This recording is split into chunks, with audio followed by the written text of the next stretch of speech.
ഈ പുഴയും കടന്ന സീരിയലിന്റെ ലേറ്റസ്റ്റ് എപ്പിസോഡ് റിവ്യൂ ആണ് പറയുന്നത്. അങ്ങനെ ജയബാലന്റെ ആ ഒരു വെല്ലുവിളി ഏറ്റെടുത്ത് നിൽക്കുന്ന സുജാതയാണ് നമ്മൾ ആദ്യം കാണുന്നത്.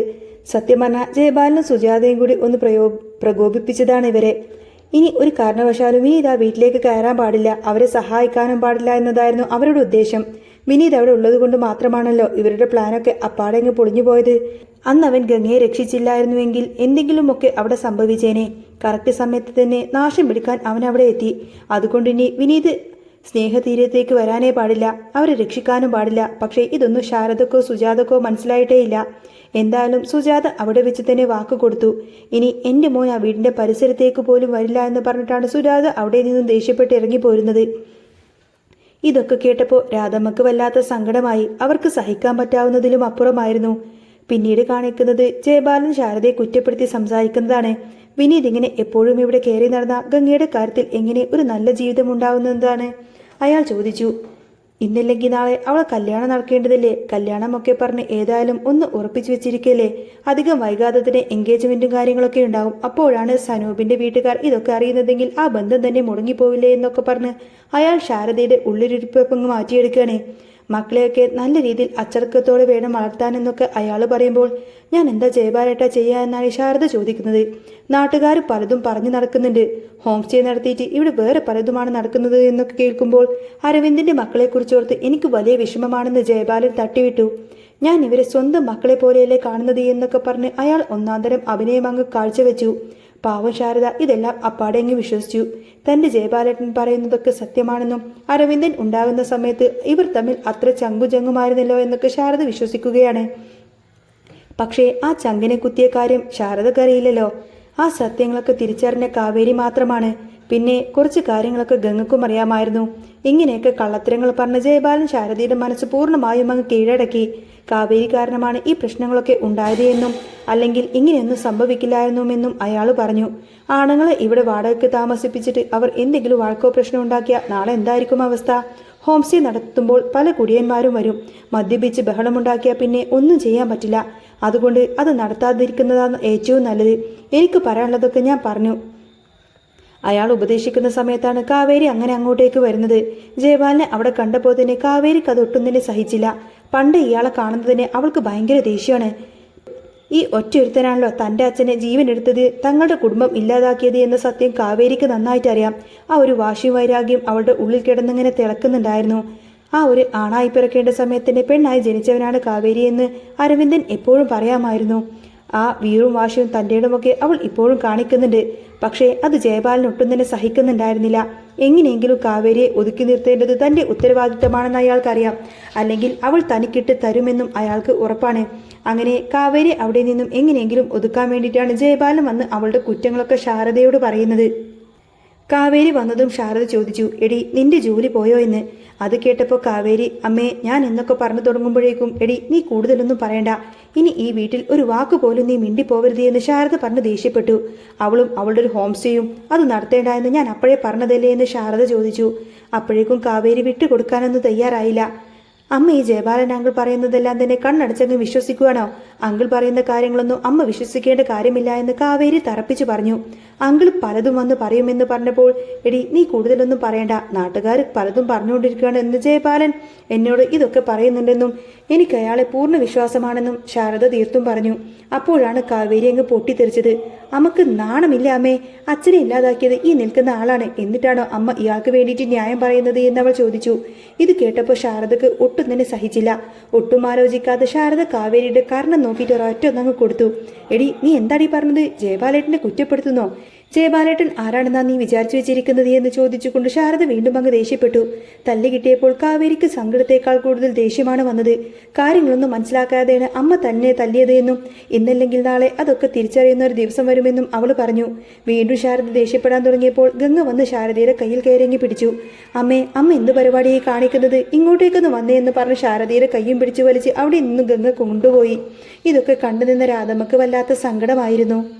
ഇതൊക്കെ കഴിഞ്ഞ് ജയബാലൻ കാവേരിയുടെ അടുത്തേക്ക് വിളിപ്പിച്ചു. നീ എന്താ വിചാരിച്ചു വെച്ചുകൊണ്ടിരിക്കുന്നത്? എന്നെ അങ്ങോട്ടേക്ക് കടുകിനകത്തേക്ക് അങ്ങ് കയറ്റാമെന്നോ? വെറുതെ അതൊന്നും നടക്കില്ല. പിടക്കോഴി കൂവിയ നേരം വിളിക്കില്ല എന്ന് മനസ്സിലായല്ലോ എന്ന് പറഞ്ഞ് അയാൾ അങ്ങ് കാവേരിയെ കളിയാക്കി. ഇവിടെ ഒന്നും നടക്കത്തില്ലടി, ഒന്നും സംഭവിക്കാനും പോകുന്നില്ല എന്ന് പറഞ്ഞ് അയാളെ ഭീഷണിപ്പെടുത്തി. അത് കേട്ടപ്പോൾ കാവേരി ഒട്ടും ഭയപ്പെടാതെ അയാളുടെ മുഖത്തേക്ക് തന്നെ നോക്കി പറഞ്ഞു, നിങ്ങൾ കാണാൻ പോകുന്നതേയുള്ളൂ. ഈ കാവേരി ആരാണെന്ന് നിങ്ങൾ ഇതുവരെ മനസ്സിലാക്കിയിട്ടില്ല. ഹോം സ്റ്റേ ഇതിനേക്കാൾ നല്ല രീതിയിൽ തന്നെ ഞാൻ മുന്നോട്ട് കൊണ്ടുപോകും. നിങ്ങൾക്കത് അടുപ്പിക്കാൻ പറ്റുമെങ്കിൽ നിങ്ങളത് അടപ്പിച്ചോ. ഇതുകൊണ്ടൊന്നും ഈ കാവേരി തളരാൻ പോകുന്നില്ല എന്ന് പറഞ്ഞ് അവൾ മുഖത്തടിച്ചതുപോലെ പറഞ്ഞു. നിങ്ങൾ എന്തിനാ ഇങ്ങോട്ടേക്ക് വന്നതെന്നും നിങ്ങളുടെ ഉദ്ദേശ ലക്ഷ്യം എന്താണെന്നൊക്കെ എനിക്ക് മനസ്സിലായി. പക്ഷേ ഈ ജന്മത്തിൽ അതിവിടെ നടക്കാൻ പോകുന്നില്ല. ജയപാലൻ അങ്കിളെ എന്നൊക്കെ പറഞ്ഞു കൊടുത്തിന് അവൾ അങ്ങ് വെല്ലുവിളിച്ചു. കാവേരിയുടെ ആ ഒരു വെല്ലുവിളി ജയപാലന് സഹിക്കാൻ പറ്റാവുന്നതിലും അപ്പുറമായിരുന്നു. ഇതൊക്കെ അവിടെ നടക്കുന്ന സമയത്തിന് അപ്പുറത്ത് സുജാതക്കാണെങ്കിൽ നല്ല ദേഷ്യത്തിലായിരുന്നു. കാരണം ഒരു കാരണവശാലും വിനീത് ഇനി ആ വീട്ടിലേക്ക് പോകാൻ പാടില്ല എന്നൊരു ചിന്തയായിരുന്നു അവരുടെ മനസ്സിൽ. ഈ സമയത്താണ് വിനീതിനെ കാണാൻ വേണ്ടി ശാരദ അങ്ങോട്ടേക്ക് ചെല്ലുന്നത്. ശാരദയെ കണ്ടപ്പോൾ വിനീത് വളരെ സന്തോഷത്തോടെ എന്താ അമ്മായി എന്നെ കാണണമെന്ന് പറഞ്ഞത്, ഇങ്ങോട്ടേക്ക് വന്നത് എന്നൊക്കെ ചോദിച്ചു. എനിക്ക് നിന്നോട് കുറച്ച് കാര്യങ്ങൾ സംസാരിക്കാനുണ്ട്, ഇനിയും പറഞ്ഞില്ലെങ്കിൽ അത് ശരിയാവില്ല. അങ്ങനെ പറഞ്ഞിട്ടാണ് ശാരദ കാര്യങ്ങളൊക്കെ പറഞ്ഞു തുടങ്ങുന്നത്. നിനക്കറിയാലോ മോനെ, പ്രായപൂർത്തിയായ 3-4 പെൺകുട്ടികളുള്ള വീടാണ് ഞങ്ങളുടേത്. ഗംഗയുടെ കല്യാണം അരവിന്ദനുള്ളപ്പോൾ തന്നെ ഉറപ്പിച്ചു വെച്ചതാണ്. പിന്നെ മരണത്തോടുകൂടെ അത് മുടങ്ങിപ്പോയി. ഇപ്പതാ ജയപാലേട്ടന് ഒരു കല്യാണാലോചനയായി വന്നിട്ടുണ്ട്. അതെങ്കിലും നല്ല രീതിയിൽ തന്നെ നടത്തണമെന്ന് എനിക്ക് ആഗ്രഹമുണ്ട്. പക്ഷേ ഒരു സാഹചര്യത്തിൽ നീ ആ വീട്ടിൽ കയറി ഇറങ്ങി നടന്നാൽ ഗംഗയുടെ കല്യാണം മുടങ്ങിപ്പോവും. അതുകൊണ്ട് നീ ഇനി അങ്ങോട്ടേക്ക് വരുന്നത് മാക്സിമം വരാതിരിക്കുക എന്ന് ശാരദ അപേക്ഷിക്കുന്ന സ്വരത്തിൽ പറഞ്ഞു. നീ വന്നു കഴിഞ്ഞാൽ ചിലപ്പോൾ ആ ചെക്കൻ്റെ വീട്ടുകാർ ഇതൊക്കെ അറിഞ്ഞ് കല്യാണം മുടങ്ങിയാൽ പിന്നെ ഞങ്ങൾ എന്ത് ചെയ്യാനാവും? അവളുടെ ഭാവിയല്ലേ ഞങ്ങൾക്ക് വലുത്. അരവിന്ദനുണ്ടായിരുന്ന സമയത്ത് തന്നെ തീരുമാനിച്ച കല്യാണമല്ലേ ഇത്. പിന്നെ അവൾക്ക് നിന്നോട് ഒരു ബന്ധത്തിന് താല്പര്യവും ഉണ്ടായിരുന്നില്ലല്ലോ. അതുകൊണ്ട് അവളുടെ കല്യാണമെങ്കിലും നല്ല രീതിയിൽ ഒന്ന് നടത്തി കാണണമെന്ന് എനിക്ക് വലിയ ആഗ്രഹമുണ്ട് മോനെ. ഇതൊരു അമ്മയുടെ വേദനയായിട്ട് നീ കണ്ടാൽ മതി എന്നൊക്കെ പറയുമ്പോഴേക്കും വിനീതിൻ്റെ കണ്ണുകളങ്ങ് നിറഞ്ഞൊഴുകി. വലിയൊരു പ്രതീക്ഷയോട് കാത്തിരിക്കുകയായിരുന്നു വിനീത്. ഗംഗയെ തനിക്ക് കിട്ടുമെന്നൊരു വിശ്വാസം അവനുണ്ടായിരുന്നു. ആ അവസാനത്തെ പ്രതീക്ഷയും ഇല്ലാതായിക്കൊണ്ടിരിക്കുകയാണ്.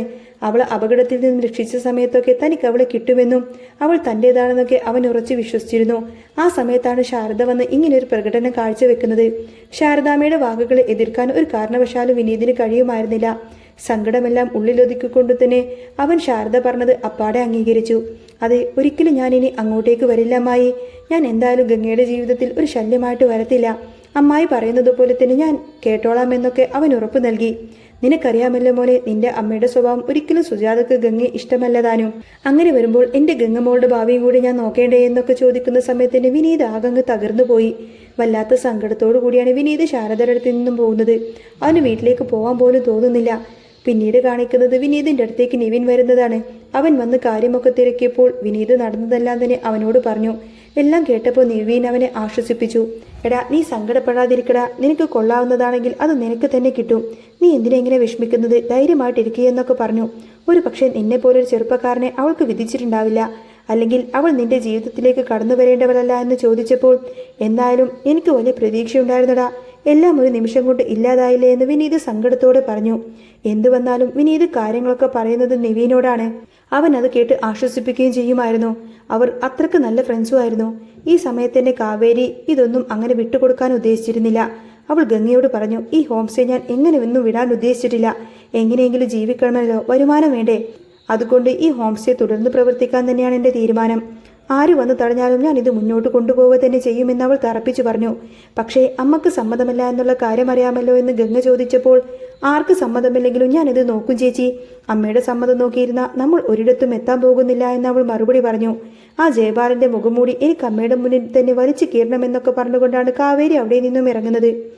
പിന്നീട് കാവേരി തനിക്കറിയാവുന്ന കുറച്ച് ടാക്സി ഡ്രൈവർമാരെ പോയി കാണും. അവരോട് വിവരങ്ങളൊക്കെ പറഞ്ഞു. ചേട്ടാ, ഗസ്റ്റുകളൊക്കെ വരികയാണെങ്കിൽ പറയണം, അവരെ ഞങ്ങൾ ഹോം സ്റ്റേയിലേക്ക് തന്നെ കൊണ്ടുവരണമെന്നൊക്കെ അവൾ ഏർപ്പാടാക്കി.